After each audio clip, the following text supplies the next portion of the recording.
اے فقیر اس کو تو فضل باری سمجھ، ورنہ تیری طرف دیکھتا کون ہے؟ اللہ، لا الہ الا اللہ محمد الرسول اللہ صلی اللہ علیہ وسلم۔ ہاتھ اٹھائیے، دعا کر لیجئے۔ الحمدللہ رب العالمین، یا رب صلی وسلم دائما ابدا علی حبیبک خیر الخلق کلہم، لا الہ الا انت سبحانک انا کنا من الظالمین۔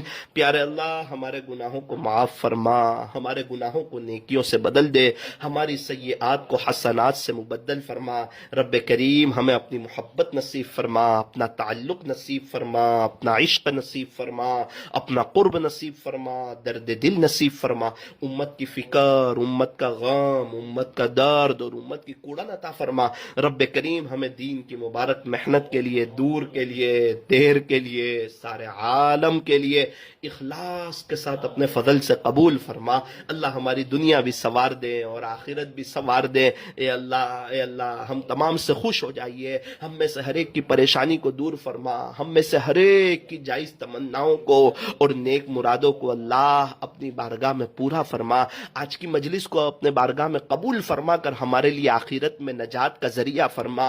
کہنے سننے میں کچھ کمی زیادتی غلطی ہو گئی ہو، اللہ اپنے فضل سے معاف فرما۔ اس مجلس کے فیض کو تا قیامت خوب عام و تام فرما۔ صلی اللہ تعالی علی خیر خلق محمد وآلہ واصحابہ اجمعین برحمتک یا ارحم الراحمین۔